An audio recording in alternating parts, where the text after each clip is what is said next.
Hello বন্ধুরা, তোমাদের জন্য নিয়ে এসেছি ডাব্লিউপি রিজনিং সিরিজের একটি প্রথম ক্লাস। এবং এটি আমার অনেক দিন পর আমার ইউটিউব চ্যানেলে প্রথম ক্লাস। আশা করি সামনের দিকে আমি ডেলি ক্লাস তোমাদেরকে দিতে পারবো। এবং এই যে ক্লাসগুলি সেগুলো সম্পূর্ণভাবে বিভিন্ন যে আপকামিং যে এক্সামগুলো আছে ডাব্লিউপি কেপি এগুলোতে কাজে লাগবে। তো আজকে যে ক্লাসটা সেটা হচ্ছে রিজনিংয়ের উপর। তো সেটা শুরু করা যাক।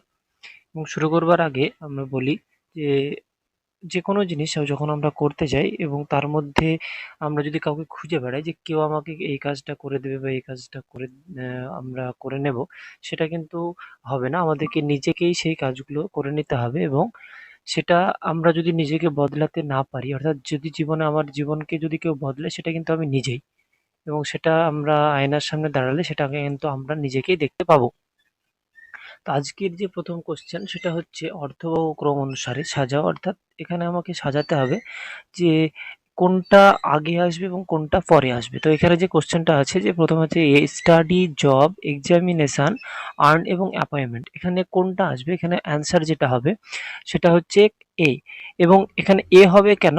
কারণ আমরা যদি কোনো করতে যাই, কোনো এক্সাম যে কম্পিটিটিভ এক্সামগুলো দিচ্ছি সেক্ষেত্রে প্রথমে আমাকে স্টাডি করতে হবে এবং স্টাডি করবার পর আমাকে এক্সাম দিতে হবে। এবং এক্সামের পর যদি আমরা এক্সাম থেকে পাস করি তারপরে আমরা সেটা পাবো অ্যাপয়েন্টমেন্ট। এবং অ্যাপয়েন্টমেন্ট পাওয়ার পর সেটাতে জব হবে এবং জবের পর আমাদের আর্ন হবে। তার জন্য এখানে অ্যান্সার যে সঠিক অ্যান্সারটা হয়ে যাবে একের এ। পরবর্তী যে কোশ্চেন সেটা হচ্ছে এ এবং বি হচ্ছে এ বি এর থেকে লম্বা, সি এ এর থেকে লম্বা, ডি ই এর থেকে লম্বা কিন্তু বি এর থেকে খাটো, তবে সব থেকে লম্বা কি? এখানে আমাকে সেটা বের করতে হবে।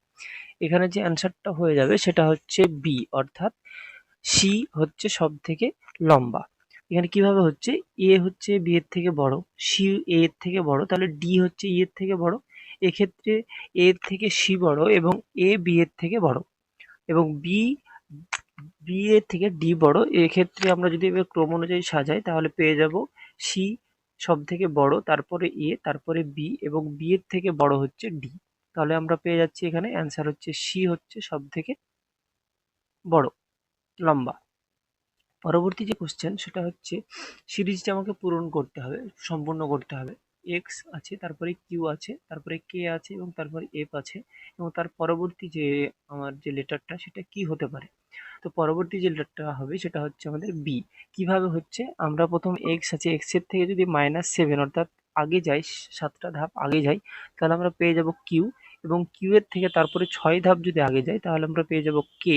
এবং কে থেকে যদি 5টা ধাপ অর্থাৎ 5টা লেটার যদি আমরা আগে যাই তাহলে সেখানে পেয়ে যাব এফ। এবং এফ এর থেকে যদি আমরা 4 ধাপ আগে যাই তাহলে আমরা পেয়ে যাব বি। তাহলে এখানে সম্পূর্ণ যে সঠিক অ্যান্সারটা হয়ে যাবে বি। পরবর্তী যে কোশ্চেনটা আছে 5:28 সমানুপাত 8 অনুপাত, মানে এখানে পরবর্তী যে সমানুপাতটা সেটা কি হতে পারে? তাহলে এখানে যে অ্যান্সারটা হয়ে যাবে আমরা পেয়ে যাব 4-এর ডি, অর্থাৎ 67। কিভাবে হচ্ছে? আমরা যদি 5 থেকে 28 যে নিয়মটা হচ্ছে সেখানে কি হচ্ছে 5কে 5 দিয়ে গুণ করলে অর্থাৎ 5-এর বর্গ করে তার সঙ্গে যদি আমি 3 যোগ করি তাহলে পেয়ে যাচ্ছি 28 অর্থাৎ 28। এবং তারপরে আমার সমানুপাত যেটা 8 আছে 8 এর সঙ্গে সেই রকম সম্পর্কযুক্ত হবে 8 এর বর্গ এবং তার সঙ্গে 3 যোগ, অর্থাৎ 28 64 হবে এবং তারপরে 3 যদি যোগ করি তাহলে আমরা পেয়ে যাবো 67। এবং পরবর্তী যে কোশ্চেনটা আছে নিচের কোন জোড়াটি বাকিদের থেকে ভিন্ন? যেখানে আছে 66 থেকে 56, 101 অর্থাৎ 101 থেকে 90 এবং 41 থেকে 30 এবং 33 থেকে 22।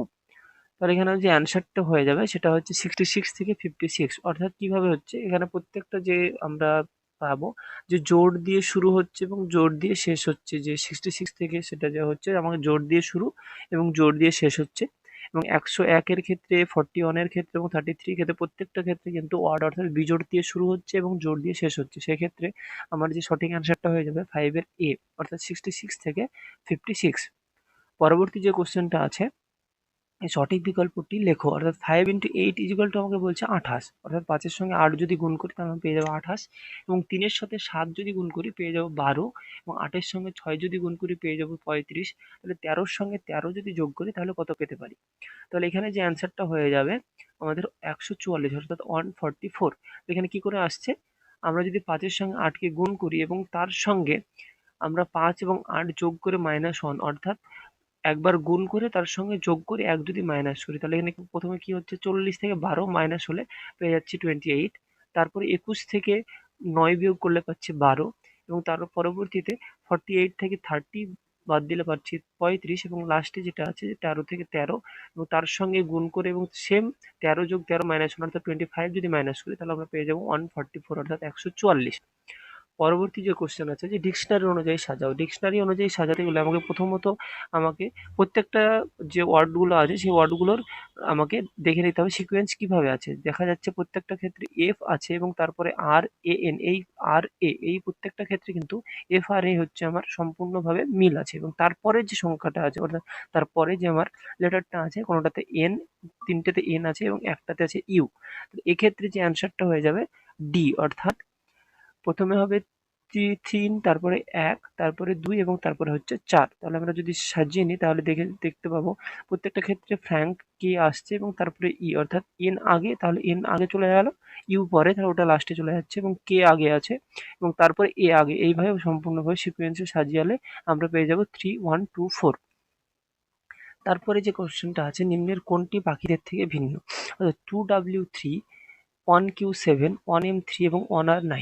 এক্ষেত্রে যে অ্যান্সারটা হয়ে যাবে আমাদের 1R9। এটা কি করে হচ্ছে, আমরা যদি ডাব্লিউ যদি দেখি, ডাব্লিউ হচ্ছে আমাদের ইংলিশ যে অ্যালফাবেট আছে সেটা হচ্ছে 23 নাম্বার হচ্ছে আমাদের লেটার, তাহলে সেক্ষেত্রে 23 মিডিলে ঢুকে যাচ্ছে, এবং কিউ হচ্ছে 17 নাম্বার, এম হচ্ছে 13 নাম্বার এবং আর হচ্ছে 18 নাম্বার।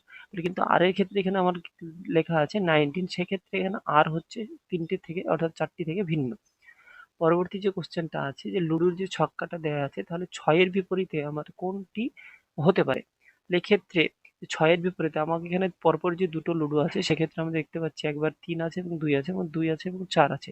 তাহলে এক্ষেত্রে আমাকে কমন যে জিনিসটা সেটা কিন্তু আমাকে বের করতে হবে। 6 এর ক্ষেত্রে আমরা 2 নম্বর কোশ্চেনে দেখতে পারি 6 এর কোশ্চেনে আছে 2 এবং 4, এবং লাস্টের যে অর্থাৎ 4 নম্বর যে লুডোর ছক্কা সেটাতেও 2, 4 সেম আছে এবং একটা আছে 1।